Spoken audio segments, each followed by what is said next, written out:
What's up, everybody? Happy Friday. Hope everyone's having a good day.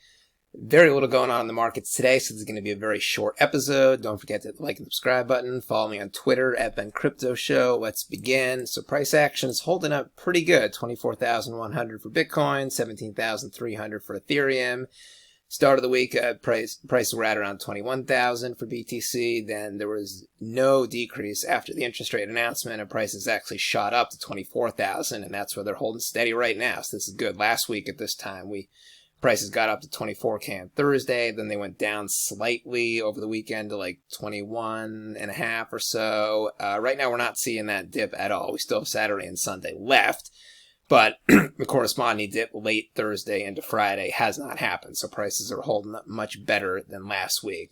So that's good news. I'm very bullish on next week. I think they're going to finally blow past this 24,000 price range. And again, there's a lot of leverage hanging out right above these price levels at both BTC and Ethereum, especially Ethereum. So if we can get some upward momentum and prices shoot quickly up to, say, 25 to 26 BTC and 18, 19 Ethereum, then they might trigger a cascade of liquidations and prices could shoot up big time from there. We shall see, but I'm thinking that might happen around Tuesday. There's always the Tuesday pump.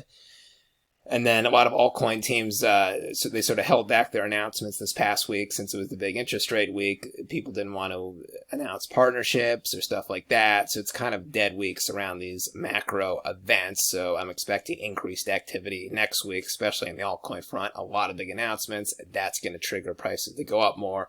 That combined with the leverage, that's why I'm very bullish on next week. See, so yeah, this is, so again, this is kind of like what I illustrated right here. This is right here, 24K. This is where prices were last at again, 24K. Then we went straight down, but there's not that dip right here that happened right here late Thursday, early Friday of last week.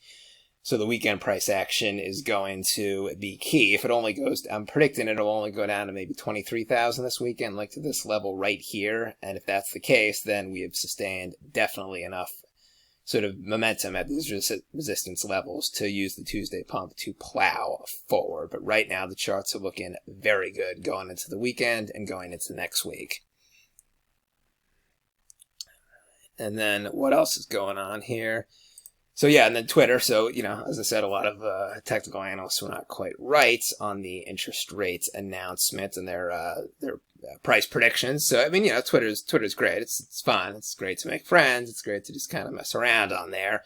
In terms of learning stuff, following the big accounts, I would tread very carefully there just based upon the awful sort of price predictions of this past week. I don't really like to be negative, but yeah, I have not noticed any correlation, frankly, between the size of somebody's followings and the accuracy of their price predictions. Now, if anyone knows of any other accounts, like, low follower counts, medium follower counts that are underrated, have great price predictions, yeah, send them to me. I'd love to learn about some new analyst accounts, specifically in terms of, price direction, price movement that are underrated and that people might not know about them because they don't have in the hundreds of thousands of followers.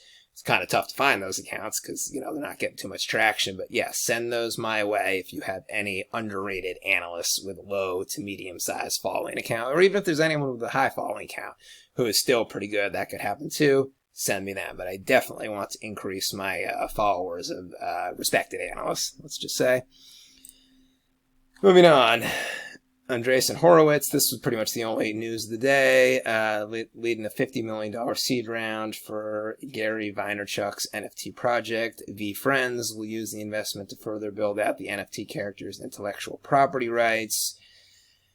So $50 billion, that's pretty big. They do a lot of seed rounds around in the $50, $70, $100 million range. Celebrity influencer Gary Vaynerchuk, he launched the company VeeFriends in 2021 and intends to use the seed capital to expand the IP across the physical and digital platforms of 283 VeeFriends characters.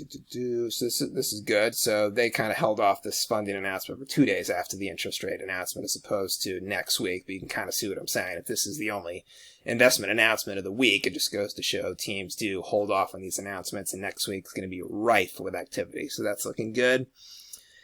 VeeFriends represents the ethos of entrepreneurship, commitment to supporting his communities, personal growth. There's a bunch of cartoon animals, hand-drawn.